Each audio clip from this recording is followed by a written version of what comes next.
Departamento de Emergencia del Instituto Nacional de Salud Mental, Honorio Delgado y de Ionouchi.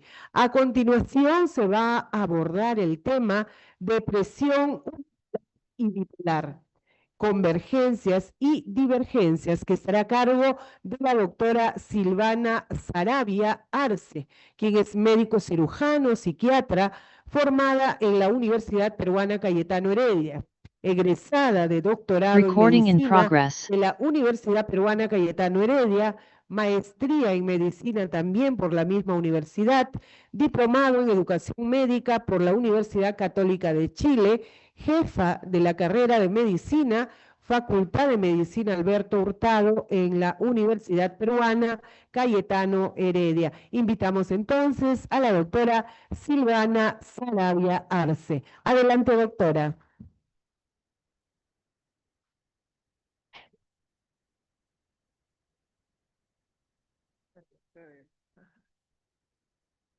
Gracias.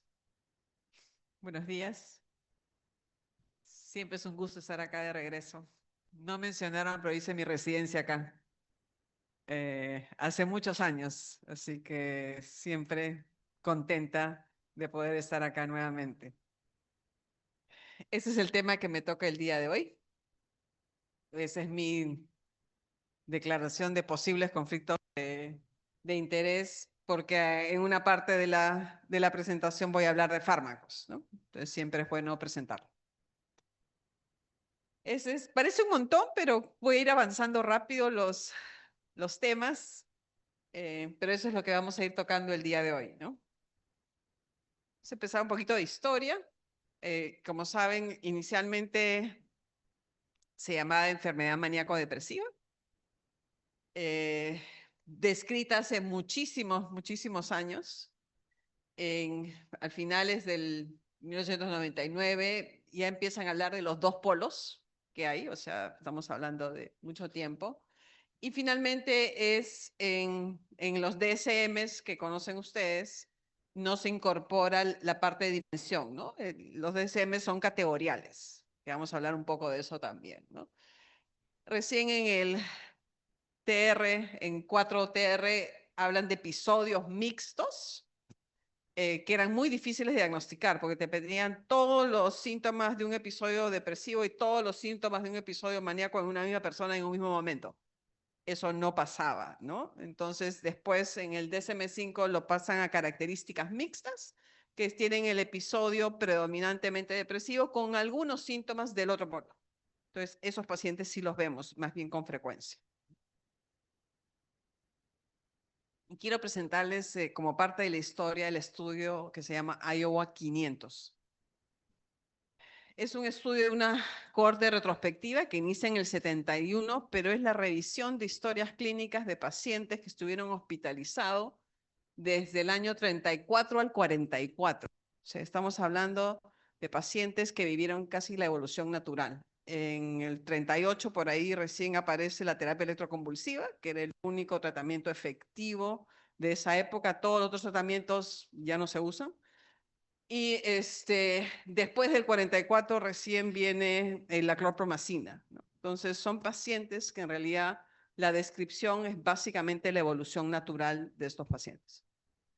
Y bueno, revisan la historia, transcriben, los psiquiatras escribían muchísimo porque tenían que describir a los pacientes para tratar de ver cómo iban, y van viendo la evolución de ellos, ¿no? Ok. Después, en el 59 viene esta hipótesis de que hay bipolar y unipolar, que son entidades diferentes, ¿no? Como sabemos ahora. Y ahora sabemos que se tratan de manera diferente. En esa época solo se decían que eran diferentes, pero muchas veces la depresión bipolar se trataba de una misma manera, ¿no? Ahora sabemos que el tratamiento debe ser diferente. Y bueno, reconocen que había unas diferencias, ¿no? O sea, desde entonces, desde esa época, ya se describían diferencias entre bipolar y unipolar, ¿no? Más temprano, más episodios, antecedente familiar presente, lo que después estudios más modernos han podido ratificar exactamente lo mismo. Y aquí el Iowa 500 hace su características de los pacientes con manía, depresión y con esquizofrenia, ¿no? Ustedes pueden ver que las características entre manía y depresión pueden decir un poco similares. La edad de inicio de la manía será antes que la depresión. Y sí, los pacientes con esquizofrenia tenían unas características diferentes, ¿no? El pobre funcionamiento premórbido, ¿no? Intentos suicidas, donde aquí, donde señalan más, eran en los pacientes, no, este de acá es, creo que no, no sé. ¿El de acá es el puntero? ¿Hay puntero? No sé, no importa. Ok, entonces no importa, me las arreglo. Sí, ningún problema. Y aquí hay un seguimiento a largo plazo de estos pacientes y donde ven la recuperación, ellos lo refieren como alguna vez recuperado, y vemos que efectivamente los pacientes con esquizofrenia son los que menos se recuperan del seguimiento que hicieron de estos pacientes y con una recuperación bastante buena, pero estamos hablando de años, de muchos años, de los pacientes con manía y con depresión. Entonces, aquí es para señalar que desde hace muchísimos tiempos se describe la diferencia que hay entre unipolar y bipolar. Ok. Prevalencia e impacto. El trastorno bipolar es una enfermedad crónica donde tiene episodios hipomanías o manías y por eso es que se dice el nombre, y con depresión, síntomas mixtos, afecta a muchos millones de personas a nivel mundial. Hay una carga psicosocial, somática y financiera importante de estos pacientes. También estos pacientes tienen que tener un alto consumo de sustancias, comorbilidades, con ansiedad y con otros cuadros también. Hay un aumento de mortalidad, ya sea por causas naturales o por no naturales, muchas veces por suicidio. Y también hay los síntomas mixtos, que vamos a hablar un poco más adelante, es un factor de riesgo para el suicidio, ¿no? Esta es la prevalencia en números. Vemos que la depresión mayor, como sabemos, es el trastorno muy prevalente, llegan al 10%.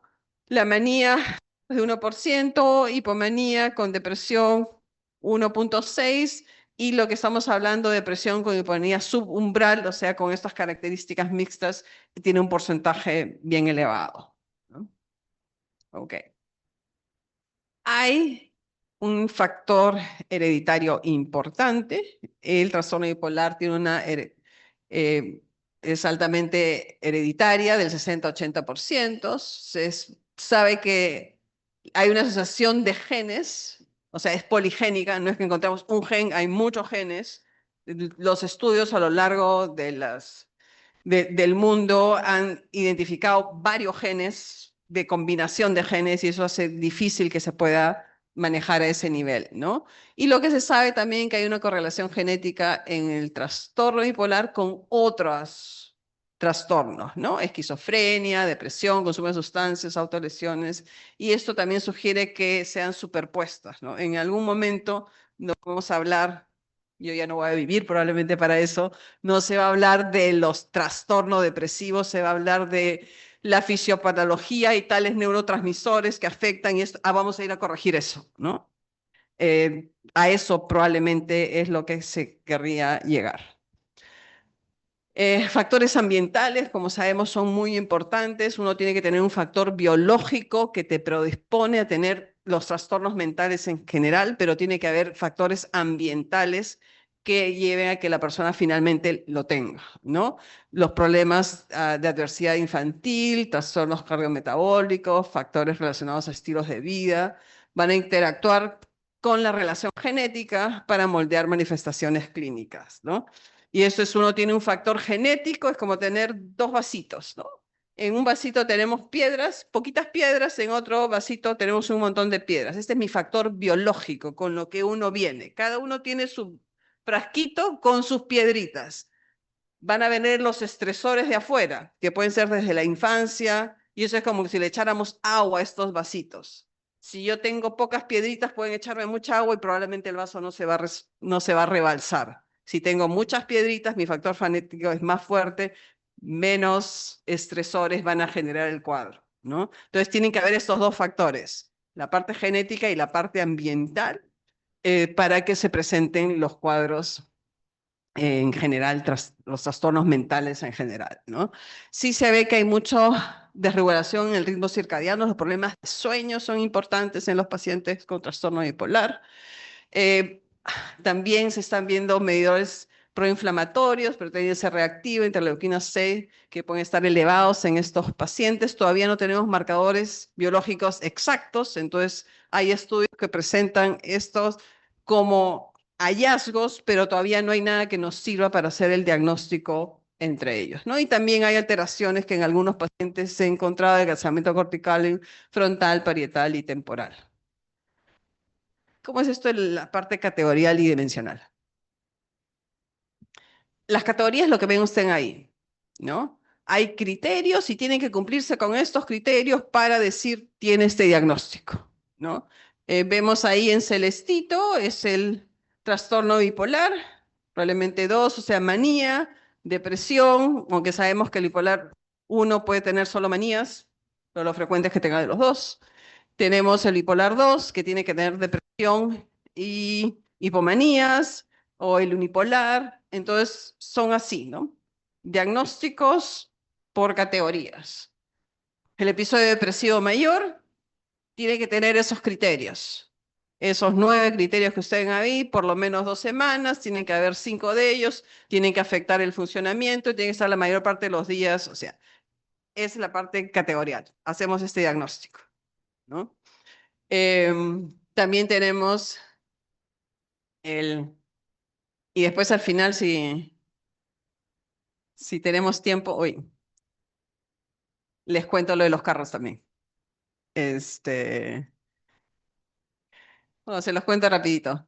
Esa es la hipomanía, que tiene que haber un episodio depresivo, pero también un episodio hipomaníaco, donde hay alteraciones del ánimo hacia arriba, que por lo menos tiene que durar 4 días, 3 de esos síntomas, pero no alteran de manera importante el funcionamiento, ¿no? Es como que si todos tenemos el mismo carro y de pronto uno sale de la casa un día y se encuentra con un Lamborghini rojo en la calle y te cambian el carro. Es evidente para el resto de las personas que ha habido un cambio. Así es cuando el hipomaníaco cambia. Tiene que ser evidente para el resto de las personas que ha habido un cambio en su ánimo. ¿El Lamborghini va a funcionar mejor que mi carro? Probablemente sí, va a funcionar mejor que mi carro. ¿Voy a poder ir más rápido? Sí. ¿Voy a poder frenar en una luz roja? Sí. O sea, el funcionamiento todavía está bajo el control. Pero ¿qué pasa si en lugar de encontrarme un Lamborghini, cuando normalmente tengo, no sé, cualquier carro, un Toyota, un Yaris, cualquiera, me encuentro con un Fórmula 1? Salgo de mi casa y me encuentro con un Fórmula 1. La manía es tan intensa que uno ya no puede controlarlo. O sea, mi funcionamiento se va a ver afectado. O sea, todo el mundo se va a dar cuenta y a pesar que la persona piensa que es maravilloso andar en el Fórmula 1, no va a poder vivir tranquilamente porque se va a estrellar. Una luz roja, no hay forma que uno pare un Fórmula 1 en una luz roja, porque uno necesita muchísimos metros para pasar con uno arrancado a 300 kilómetros. Eso es lo que pasa con un paciente con manía, ¿no? La alteración del estado de ánimo es tan importante que no va a poder funcionar, ¿no? Esos son más fáciles de diagnosticar. O sea, ¿quién no va a darse cuenta que en realidad la intensidad del ánimo es tan grande como para que no pueda realizar sus actividades del día a día? Pero más bien cuando me cambiaron un Lamborghini y la persona se siente súper bien, ahí tenemos que preguntarle específicamente si hubieron algunos momentos que cambió la persona, donde para el resto de la persona su ánimo era evidente que había estado elevado, porque eso la persona lo considera como el mejor momento de mi vida, ¿no? Entonces, eso se debe preguntar activamente. Ok, importante, sí uso escalas autoaplicables, es la única forma que tenemos de poder evaluar. Yo sé que ahora están usando en hospitalización, en consultorio, me parece súper bien, entonces sí es bien importante que podamos recalcar eso, ¿no? Y esta acá es cuando hablamos ya de la dimensión, ¿no? No necesariamente son así, sino que podemos quedar en este espectro donde podemos tener todas estas opciones a lo largo del tiempo, ¿no? Donde ya podemos tener, como les decía, inicialmente podemos tener un episodio depresivo, pero con síntomas del otro polo, ¿no? Donde ya las cosas no son tan definidas así, sino que van a haber algunas diferencias, o igual un episodio hipomaníaco, pero con síntomas del otro polo. Y esa es la parte que habla más de una cosa más dimensional. Ok. Ya, me voy para allá. Entonces, qué síntomas pueden favorecernos a ver que como síntomas prodrómicos de un trastorno bipolar? Tenemos un episodio depresivo y si tenemos mucha energía, capacidad para pensar disminuida, indecisión, más hablador, ánimo elevado, dificultades en el trabajo, insomnio, ánimo depresivo, sobreproducción orientada a la meta, ¿no? Entonces hay algunos síntomas que ustedes ven que pueden orientarlos a que esta depresión ya no es una depresión pura. La prevalencia de estos trastornos subumbrales, donde no tenemos el diagnóstico completo, sino tenemos de los polos, es más alta que el trastorno bipolar 1 y 2 en general, ¿no? Entonces, esto es lo que tenemos que, probablemente nos vamos a encontrar con mayor frecuencia y tenemos que identificar también. Ok. Y estos son los especificadores que les hablaba, ¿no? Entonces, desde el DSM-5 hablan de especificador con características mixtas. Entonces, tenemos un episodio de episodio depresivo o episodio maníaco o maníaco, donde hacemos el diagnóstico del episodio, pero también va a tener características del otro polo, que ustedes pueden ver ahí, ¿no? Tenemos el que es predominantemente hipomanía o manía y tiene 3 síntomas de los otros que ustedes pueden ver ahí, ¿no? Al lado izquierdo de ustedes, ¿no? Disforia, ánimo depresivo, disminución del interés, retardo psicomotor, fatiga, sentimientos, minusvalía, ideas recurrentes, ¿no? Igualito para el otro lado, predominantemente depresivo y tienen un episodio depresivo, pero además tienen síntomas del otro polo. Humor elevado, autoestima, más hablador, fuga de ideas, energía aumentada, involucrarse en actividades potencialmente dañinas, disminución de la necesidad de dormir, ¿no? Entonces, ¿por qué es importante identificarlos? Porque a veces uno dice, es un episodio depresivo, hace su diagnóstico, y a veces uno no se preocupa de preguntarle a otros, ¿no? Y sí es importante porque también eso va a implicar en el pronóstico, en el tratamiento. ¿Cómo estás? Que tenemos que darle al paciente, ¿no? Y estas son estas características mixtas, ¿no? Ven como tenemos el paciente depresivo puro, tenemos el episodio depresivo mayor con características mixtas, tenemos el trastorno bipolar 2, tenemos la hipomanía con características mixtas, finalmente tenemos el trastorno bipolar tipo 1, ¿no? Entonces vemos que estas son todo este espectro de opciones que no es tan categorial como se presenta a veces, sino más bien es toda una opción que tenemos que ir buscando. Ok, entonces, ¿por qué es importante distinguir estos pacientes? Porque los pacientes con características mixtas tienen una menor edad de inicio, tienen más ciclos rápidos en el último año, más antecedentes de intentos suicidas, más días con ánimo elevado irritable en el último año. En general, tienen que ser pacientes con un pronóstico diferente y menor a que cuando no tienen estas características mixtas.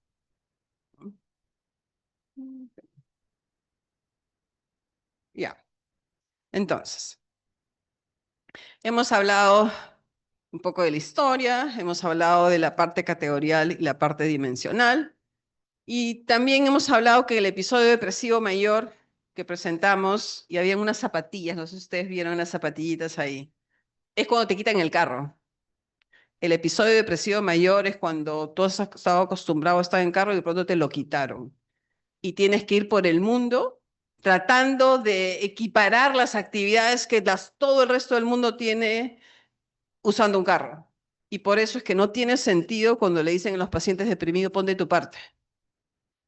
Porque no es cuestión de que ponga de su parte. En realidad la sintomatología es tan importante que no puede funcionar como debería de funcionar. Entonces recuerden esto que es bien, bien importante, ¿no? no es opción de poner de su parte, es una enfermedad, es un trastorno que requiere tratamiento.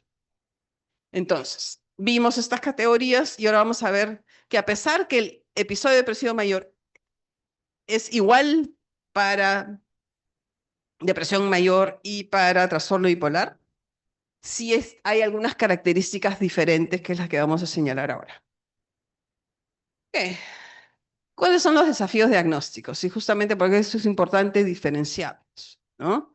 Tenemos que los pacientes con trastorno bipolar muchas veces también van a tener comorbilidades. Los pacientes con trastorno bipolar, a veces los síntomas pueden parecer que son otros cuadros, ¿no? Entonces, eso es una de las dificultades también, ¿no? Digamos, cuando hay error diagnóstico, lo más frecuente es que haya sido un paciente catalogado como trastorno depresivo mayor y en realidad ha sido un trastorno bipolar. Es el mayor error que hay. Hay un retraso en el diagnóstico porque justamente esos pacientes muchas veces tienen otros diagnósticos en lugar del correcto. Hay que descartar hipomanía, manía o síntomas mixtos en todos los episodios depresivos, que es los que he venido mencionando desde un inicio. Los casos de aparición tardía también deben evaluarse por causas secundarias, o sea, todo paciente que tardíamente inicia un cuadro trastorno mental, siempre es importante buscar que no sea algún otro problema el que lo esté generando, ¿no? Y bueno, hay altas tasas de comorbilidad con trastornos de ansiedad y consumo de sustancias. Con mucha frecuencia nuestros pacientes tienen más de un diagnóstico, ¿no? Y a veces uno trata uno, pero no ha identificado el otro. Entonces es bien importante que hagamos una historia completa y no nos limitemos solo al episodio que tiene el paciente en ese momento. No sé dónde tengo. Ok, entonces, ¿qué diferencias hay en estos pacientes cuando estamos hablando de depresión bipolar y unipolar? Uno, los pacientes con trastorno bipolar tienden a tener más psicosis, estamos hablando de manía, los pacientes con trastorno bipolar tipo 2 no deben de tener psicosis. Van a iniciar más tempranamente los cuadros, menos a 25 años, y van a tener un antecedente familiar de trastorno bipolar. Entonces, además de hacer una buena historia, es bien importante que ustedes busquen todos estos antecedentes. El antecedente familiar de trastorno bipolar es muy importante. La idea de inicio del cuadro es muy, muy importante. Okay. Y aquí ven algunas, o sea, hay unos síntomas, algunos que te sugieren que te va a dar mayor probabilidad, ya sea el bipolar o el unipolar, ¿no? En el bipolar hay más hipersomnia, o la persona tiene que hacer más siestas, más hiperfagia, aumento de peso, retardo psicomotor, síntomas psicóticos y o culpa patológica, la habilidad o síntomas edad de inicio temprano, múltiples episodios depresivos previos. Los episodios depresivos en el trastorno bipolar son más cortos y ahí tienen más. En el trastorno depresivo mayor tienden a ser más largos y por eso tienden a tener menos. Y el antecedente familiar, ¿no? En el bipolar, insomnio, pérdida de apetito o peso, la actividad tiene que estar normal, aumentada, quejas somáticas, edad de inicio mayor, 25, duración más largos de los episodios y no tienen síntomas, no tienen antecedente de trastorno bipolar en la familia. Es importante descartar enfermedades médicas. Hay una lista muy grande, como pueden ver, de causas médicas no psiquiátricas que pueden simular que es una manía, ¿no? Tenemos problemas neurológicos, problemas metabólicos, infecciosos, uso de medicamentos, y ahí viene toda la parte de consumo de sustancias que pueden hacer que la persona impresione que es una manía, pero en realidad es una manía secundaria. Si no tratamos lo de fondo, el paciente no va a mejorar, ¿no? Entonces, también, además que todo paciente con trastorno depresivo mayor hay que descartar que tenga hipomanía o manía o tenga características místicas. En todo paciente con trastornos mentales tenemos que asegurarnos que tenga un problema médico que le esté generando el cuadro, ¿no? Esos son nuestros famosos descartes de todo. que siempre tenemos que hacer. Okay. Un poco de farmacoterapia. Y ahí también ven, no vamos a entrar al detalle del tratamiento, pero pueden ver la lista de fármacos aprobados para el manejo del trastorno bipolar, para manía, episodios mixtos, depresión y mantenimiento. Eh, hmm, Lo que menos hay, pero cada vez ha ido aumentando, es el tratamiento de la depresión bipolar, ¿no? Tenemos menos opciones ahí, tenemos mucho más opciones en manía y en episodios mixtos un poco más también, depresión menos y mantenimiento, es sí. Eso es básicamente porque los estudios de mantenimiento son más largos también, requieren mucho más dinero para realizarlos y para que sean aprobados para mantenimiento en general. De estas medicinas, tenemos la gran mayoría en el mercado. Hay una que ya está en el mercado, pero va a ser lanzada cariprocina pronto, en un par de semanas. Y bueno, eso es lo que pueden ver ahí. Ok. Y esto es como una orientación a el índice de polaridad, es el NNT de depresión versus manía, o sea, es ¿para qué es más útil para depresión o manía? Básicamente ese es el resumen de lo que eso significa, ¿no? Entonces tenemos al medio litio, que funciona para prevenir manía y depresión. Tenemos al otro extremo como antidepresivos, luracidona y lamotrigina, y tenemos al otro extremo de predominantemente antimaníaco, paliperidona y risperidona, ¿no? Y después hay otros grupos que están al medio. Litio tuvo un resurgimiento importante cuando se empezaron a hacer estudios comparándolos y agregando a los antipsicóticos de segunda generación, ¿no? Entonces ahí se volvió como a relanzar el litio, que es uno de los medicamentos que tenemos hace muchísimo tiempo, ¿no? Que todavía siguen siendo de mucha utilidad. Enfoques en el tratamiento.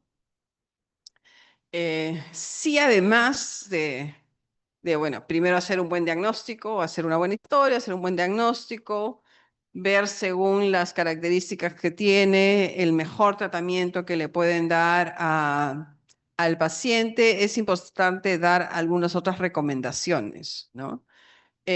Todo lo que son estilos de vida saludables, creo que le tenemos que recomendar a todos, ¿no? Empezando que uno tiene que incorporarlos, ¿no? ¿Quiénes de aquí hacen ejercicios por lo menos 3 veces por semana? ¿Ok? Debería de ser todas las manitos arriba, ¿no? ¿Quiénes de aquí duermen entre 7 y 9 horas? Menos manitos, ¿no? ¿Quiénes comen saludablemente?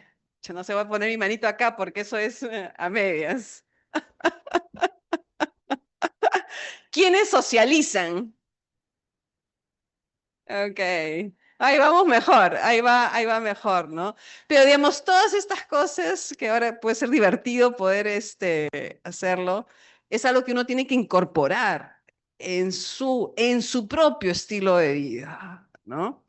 Y ya después también debemos de recomendárselo a todos nuestros pacientes, ¿no?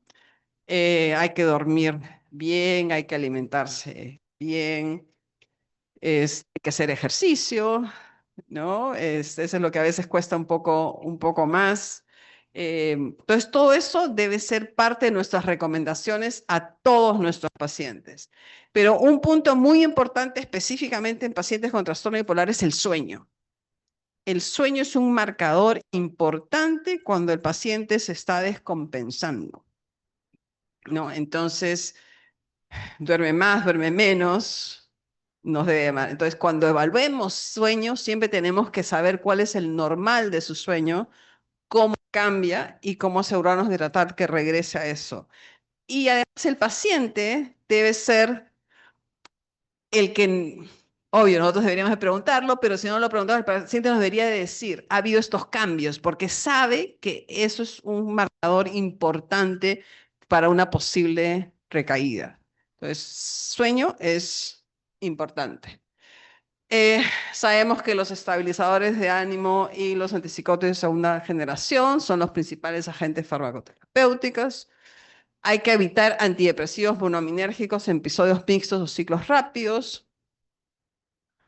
Estoy tratando de pensar cuándo salió ese artículo que es pecado mortal usar antidepresivos en trastorno bipolar. ¿15 años? ¿Más de repente? No me acuerdo. Bueno, salió un artículo que era casi, o sea, terrible, terrible, ¿no? Yo, obediente a la ciencia, dije, oye, ¿qué estaba haciendo, no? O sea, no los tenía solo, por si acaso no los tenía solo con antidepresivos, pero te los tenía con un estabilizador, su eh, poquito, una dosis baja de un antidepresivo. Dije, oye, ¿qué estaba haciendo? Miren, qué terrible todo lo que estaba generando. Y empecé a retirar lentamente el antidepresivo. Un buen grupo recayó. Y dije, oye, que la literatura me puede decir una cosa, pero este paciente lo necesita. Y eso es lo que finalmente ahora dice la literatura, ¿no? La literatura te dice, aquel paciente que se beneficia con una dosis baja de un antidepresivo, déselo en el momento que lo necesite por el tiempo que lo necesite, ¿no? Sí hay algunos peros, o sea, lo que no debemos de hacer, especialmente nunca como monoterapia, jamás en un paciente con trastorno bipolar. Mucho cuidado que es un paciente con trastorno bipolar 1, yo ahí sí lo evito, ¿no? Si es un paciente con trastorno bipolar 2, podría ser una dosis baja. Si usamos inhibidores selectivos o bupropión a dosis baja, usualmente la mitad de la dosis recomendada. Entonces, sí, y cada vez se reconoce que se puede usar, ¿no? En ciertas condiciones es posible usar antidepresivos a dosis baja junto con un estabilizador del ánimo en los pacientes con trastorno bipolar. Y además salió, esa es otra cosa en relación a los antidepresivos, pero bueno, ok, ya. Entonces, no nos olvidemos que también la psicoterapia puede ayudar a los pacientes. Hay varios que han demostrado tener evidencia, habilidades sociales en los pacientes con trastorno bipolar también es bien importante. Los estilos de vida que ya hemos estado hablando también. Y más bien el trastorno bipolar hay que cuidar que no empiecen a socializar más de lo que normalmente socializan, porque ese también es otro medidor, ¿no? No solo el sueño, sino que de pronto se vuelven muy sociables o más habladores, eso también nos debe llamar la atención, ¿no? Los nuevos tratamientos, que también hay alguna evidencia, estimulación magnética transcranial, ketamina, psilocibina. La psilocibina siempre tiene que ir unida a una terapia. ¿No? El problema es que la gente piensa que así nomás se puede usar, hay que tener cuidado con eso. Sé que deben empezar un protocolo de ketamina acá, me alegra bastante que estén haciendo investigación. Y algunas direcciones futuras de cómo puede ir, cómo está yendo la parte de psiquiatría, ¿no? Sí hay que recordar que no es fármacos, la parte psicosocial y todo el apoyo también que se le da al paciente, todas las recomendaciones que le damos son importantes. Van a haber casos de depresiones refractarias que también van a tener algunas especificaciones para el manejo. Y claro, idealmente es poder hacer el diagnóstico lo más rápido posible, o sea, que no se nos escapen estos trastornos bipolares que hemos diagnosticado como trastornos depresivos mayores y poder darle tratamiento lo antes posible, ¿no? Ahora se está hablando mucho de los famosos estadiajes para una psiquiatría de precisión. Como ya le dice, yo no voy a vivir esa psiquiatría de precisión, pero sí ya está hablando bastante qué cosas tienes que hacer, ¿no? Primero, identificar estadios de riesgo. Estamos hablando de los pacientes con antecedentes familiares o que abusan sustancias, que no necesariamente tienen síntomas, no tienen algún síntoma específico, son inespecíficos, nada específicamente trastorno del ánimo, puede haber prodromos. Después pueden haber herramientas de cómo puedo identificar esto. Tendría que hacer escalas para poder hacerle marcadores. Idealmente ahí venían los marcadores genéticos que ahorita todavía no tenemos, pero deberíamos de poder ir usando. Y finalmente trabajar los dominios, ¿no? El clínico, el cognitivo, el funcional, comorbilidades. O sea, esta es la parte como...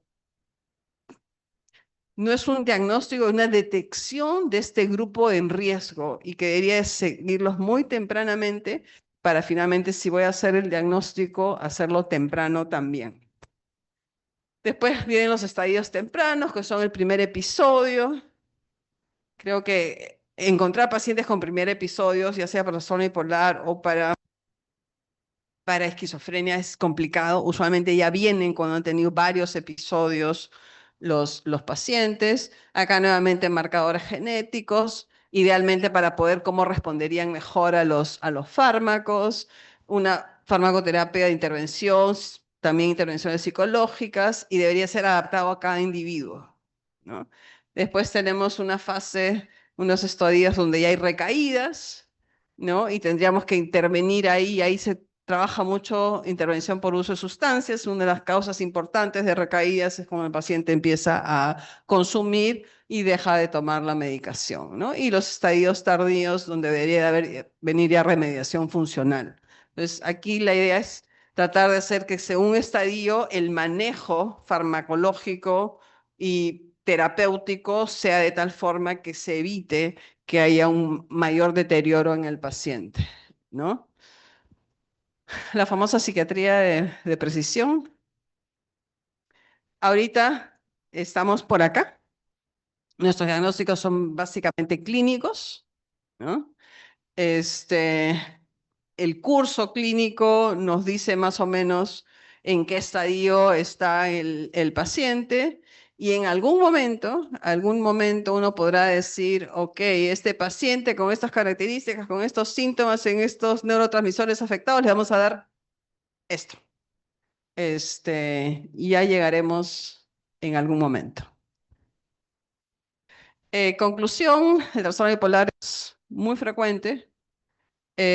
Siempre descartar episodios maníacos, hipomaníacos o mixtos en todo paciente que ustedes diagnostiquen un episodio depresivo mayor.